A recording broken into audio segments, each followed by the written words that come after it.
नमस्कार, मेरा नाम आशीष कुमार है। आज का मेरा टॉपिक है गैस कंप्रेसर। इसको आपके सिलेबस में कभी कभी एयर कंप्रेसर या रेसिप्रोकेटिंग कंप्रेसर के नाम से भी दिया जाता है। हम यही वाला चैप्टर यहाँ से पढ़ेंगे। ये नोट्स आपका हम लिए हैं पीके नाट से। पीके नाट में बहुत अच्छा दिया हुआ है, कुछ पेजेस है और यहीं से आपका सेमेस्टर क्वेश्चन न्यूमेरिकल्स आसानी से बन जाता है। सबसे पहला एक टॉपिक आता है, एक गैस कंप्रेसर बहुत ही इजी टॉपिक है। इसमें आप कंप्रेसर का मतलब समझने के लिए आप सिंपल एक आप समझ लीजिए। सपोज कीजिए आप हवा भरवाने के लिए आप जा रहे हैं, साइकिल तो सभी ने चलाया होगा। हवा भराने के लिए जहाँ पर जाते हैं वह एयर कंप्रेसर रहता है। उस एयर कंप्रेसर में एयर जिसमें भरा हुआ एक टैंक होता है, वो कैसे वो आपका काम कर रहा है, कितना वर्क लग रहा है, क्या हो रहा है, वही आप दिमाग में रखिए। उसी को लेते हुए हम आगे पूरा सिस्टम को प्रोसीड करेंगे। पहला एक पॉइंट आ रहा है कंप्रेशन प्रोसेस। कंप्रेशन प्रोसेस को देखने के लिए यहाँ पर बड़े दो पार्ट में बांटा गया है। एक है विथ क्लियरेंस और दूसरा है without clearance. With clearance without clearance में डिफरेंस हम इस फिगर से समझेंगे। इस फिगर में पीवी डायग्राम है। यहाँ पे स्टार्टिंग हो रहा है 0 से, मतलब शुरू में ही मेरा वॉल्यूम कोई भी वॉल्यूम नहीं छोड़ा जाए। क्लियरेंस वॉल्यूम क्या कर दिया गया है 0, मीन्स यहाँ पर क्लियरेंस वॉल्यूम क्या हुआ 0। तो ये बोलेंगे विदाउट क्लियरेंस। तो आप जब क्वेश्चन देखिएगा, क्वेश्चन में लिखता है विदाउट क्लियरेंस तो ये फिगर बनाएंगे, और क्वेश्चन विथ क्लियरेंस तो हम आगे बताएंगे, दूसरा फिगर करते हुए बनाएंगे। अगर क्वेश्चन में विदाउट क्लियरेंस देता है तो ये फिगर बनाएंगे। और इस टाइप के क्वेश्चन में जनरली हम लोग तो वर्क डन वगैरह पूछा जाता है क्वेश्चंस तो बनाने के लिए। तो यहाँ पर हम लोग वर्क डन का फार्मूला यहाँ पर लास्ट में दिया गया है। ये वाला वर्क डन का फार्मूला याद करके रखेंगे, हम आसानी से क्वेश्चंस को बना लेंगे। इसके बाद से हम देखते हैं single stage reciprocating air compressor में चले जाते हैं। अब देखिए, यही समझ लीजिए आपका साइकिल का शॉप है जहाँ पर आप साइकिल में हवा भरवाते हैं। इस टैंक से आपका यहाँ से कनेक्ट करके साइकिल में हवा भेज दिया जाता है। इस टैंक में कंप्रेस्ड एयर रहता है। जैसे ही अगर उसका वो दुकानदार सिस्टम को ऑन करता है तो मोटर चलना चालू हो जाता है। मोटर चालू होता है तो यहाँ पर कंप्रेसर चालू हो जाता है। कंप्रेसर जैसे ही चालू होता है वो क्या है, एटमॉस्फेयर से एयर को लेता है और उसको कंप्रेस करके क्या करता है, आपने यहाँ पर एयर रिसीवर में फिल अप कर देता है। अब जैसे जैसे ज़रूरत होता है यहाँ पर खोल के साइकिल में हवा या फिर जैसे किसी सिस्टम में हवा भरना रहता है फिल अप कर दिया जाता है। ये मेरा रियल डायग्राम है। रियल डायग्राम तो नहीं देते, हम आइडियल केस को ले जाते जिससे मेरा न्यूमेरिकल को सॉल्व किया जाएगा। देखिए ये फिगर को, इसी फिगर को हम लोग बोलेंगे विथ क्लियरेंस। विथ क्लियरेंस क्यों बोले कि यहाँ पर क्लियरेंस वॉल्यूम दिया गया, इसीलिए इसमें बोला गया है विथ क्लियरेंस। अब पीछे वाला जो हम पार्ट दे वो क्या, विदाउट क्लियरेंस। अब इस फिगर से समझेंगे ए से बी। यहाँ पे क्या हो रहा था, सिस्टम मेरा पिस्टन आगे की तरफ मूव कर रहा है, मीन्स आगे पिस्टन मूव कर रहा है, मैंने सिस्टम में सक्शन हो रहा है। यहाँ पर क्या रहेगा, एयर अंदर आ रहा है एटमॉस्फेयर से, यहीं पर एयर अंदर आ रहा है। बी टू सी में क्या हो रहा है, एयर को कंप्रेस किया जा रहा है। सी टू डी प्रोसेस में क्या हो रहा है, सी टू डी प्रोसेस में मेरा एयर को डिलीवर किया जाता है।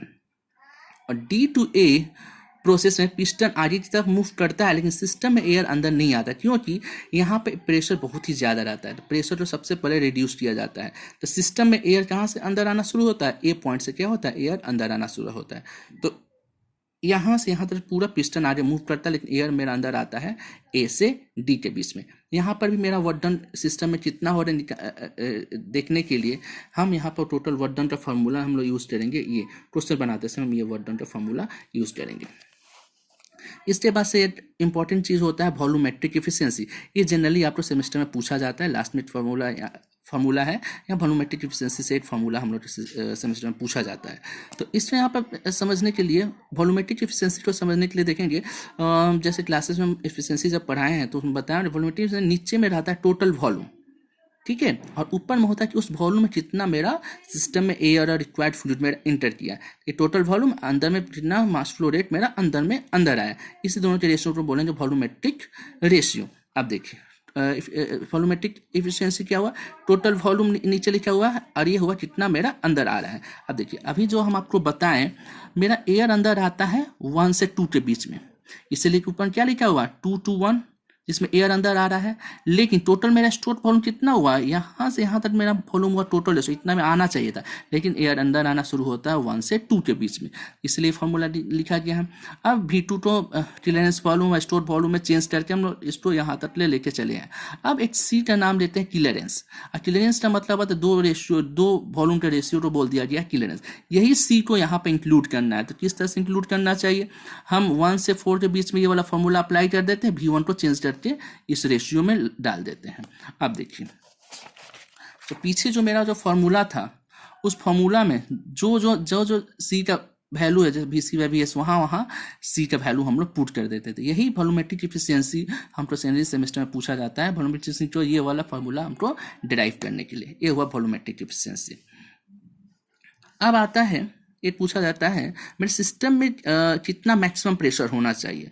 मैक्सिमम प्रेशर का कॉन्सेप्ट पूछा जाता है। आप देखिए, ये मेरा पहला साइकिल हो गया, जिसमें समथिंग मेरा मैक्सिमम प्रेशर, मान लीजिए इतना मैक्सिमम प्रेशर, हम चाहते हैं कि और ज़्यादा प्रेशर हो, तो उसका क्या इफेक्ट हो रहा है, और ज़्यादा प्रेशर उसका क्या इफेक्ट हो रहा है। देखिए, पहला साइकिल और दूसरा साइकिल में डिफरेंस देखिए, इस डिफरेंस को देखिए। यहाँ पर पहला साइकिल में इतना दूर तक एयर अंदर लिया जा रहा है, सक्शन में आ रहा है। दूसरा साइकिल में प्रेशर ज़्यादा है, लेकिन एयर आने का रेट क्या हो जा रहा है, घट जा रहा है। और तीसरा साइकिल में एयर आने का रेट क्या हो, जीरो हो जा रहा है। यानी मैक्सिमम प्रेशर बढ़ा तो सकते हैं, ज़्यादा प्रेशराइज प्रेशर मिलेगा, लेकिन एयर का क्वांटिटी क्या हो रहा है, कम होते जाएगा, जो कि सही चीज़ नहीं है। इसलिए सिस्टम में एक मैक्सिमम प्रेशर का मेरा फॉर्मूला होता है, जो कि हम लोग ये याद रखेंगे। इसके बाद से अब हम लोग चले जाते हैं मल्टी स्टेज कंप्रेशन में। मल्टी स्टेज कंप्रेशन में इस फिगर से हम अच्छे से समझ सकते हैं। हमको यहाँ से प्रेशर बढ़ाकर बहुत ज़्यादा प्रेशर करना है। हम डायरेक्ट एक ही बार में किया जा सकता है, लेकिन मल्टी स्टेज उसको 2 स्टेज 3 स्टेज में बढ़ाया जा रहा है। तो हम यहाँ पे एक स्टेज समझने के लिए जैसे मान लीजिए 0 से 10 बार करना था, 0 से 5 बार करेंगे, फिर 5 से 10 बार करेंगे एग्जाम्पल के लिए। तो 0 से 5 बार सपोज करने के लिए ये सिस्टम रह जाए, फिर 5 से 10 करने के लिए सिस्टम रह जाए। बीच में क्या यूज़ कर दिए, इंटरकूलर। बीच में हम यूज़ कर दिए इंटरकूलर। ये इंटरकूलर करने से बहुत सारे एडवांटेज, और मेरा टेम्परेचर बहुत हाई हो जाता है अगर एक ही बार करेंगे तो। इससे लगने से क्या हो जाता है, मेरा टेम्परेचर बहुत राइज नहीं करेगा। और भी बहुत सारे एडवांटेजेस है, आज एक छोटा सा टॉपिक है तो वहाँ से क्लियर हो जाएगा। अब आता है आइडियल इंटरमीडिएट। ये प्रेशर जो बीच में होता है वो इंटरमीडिएट प्रेशर क्या होता है, तो हम एक फार्मूला है, उस फार्मूला से हम देख लेंगे। ये आइडियल प्रेशर इंटरमीडिएट प्रेशर निकालने का फार्मूला हो गया। इस फार्मूला टोटल वर्क डन निकालने का वहाँ पर सब फार्मूलाज दिया जाए, सब फार्मूला यूज करेंगे डायरेक्ट न्यूमेरिकल्स को सॉल्व करने में हम लोग। यहाँ पर मल्टी स्टेजिंग कंप्रेशन का क्या क्या एडवांटेज होता है। ये इफिशिएंसी को इम्प्रूव करता है, वर्क डन को रिड्यूस करता है, size of and strength of the cylinder को एडजस्ट किया जा सकता है, इससे यूनिफॉर्म टॉर्क हमको मिलता है, मैक्सिमम टेम्परेचर को रिड्यूस किया जाता है, और इसमें प्रेशर कम हो रहा है तो लीकेज का प्रॉब्लम मेरा सॉल्व हो रहा। इसका न्यूमेरिकल पे थोड़ा ध्यान देंगे। सबसे पहले न्यूमेरिकल तो कोई भी न्यूमेरिकल इसका रहेगा, सबसे पहले चेक करेंगे क्लियरेंस का क्वेश्चन है या विद क्लियरेंस और विदाउट क्लियरेंस। देखिए, इस क्वेश्चन में नो क्लियरेंस लिखा हुआ है। अरे जैसे ही क्वेश्चन में नो क्लियरेंस लिखा हुआ रहेगा, सबसे पहले हम उसका हम फिगर बना लेंगे। उसके बाद गिवन डाटा वगैरह लिखेंगे, ठीक है, गिवन डाटा वगैरह लिख लेंगे। उसके बाद जो रिक्वायर्ड चीज़ पूछता है हम डायरेक्ट फार्मूला अप्लाई करेंगे। सिंपल जो P1 T1 का जो रिलेशनशिप होता है वो सब फार्मूला अप्लाई करके क्वेश्चन को सॉल्व करेंगे।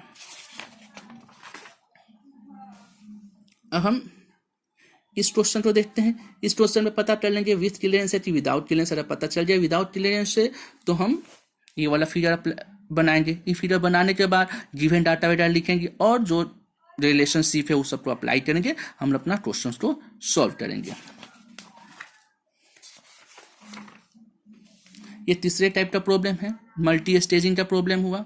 गिवन क्वेश्चंस पढ़ लेंगे, क्वेश्चन पढ़ने के बाद चेक कर लेंगे कि ये मल्टी स्टेजिंग क्वेश्चन है। उसके बाद से गिवन डाटा वगैरह लिख लेंगे और छोटा छोटा रिलेशनशिप है उसको अप्लाई करते हुए जो मेरा रिक्वायर्ड फॉर्मूला उसको लिख देंगे, सारा वैल्यूज को पुट कर देंगे। इस तरह से इस टाइप का क्वेश्चन को हम लोग सॉल्व करेंगे।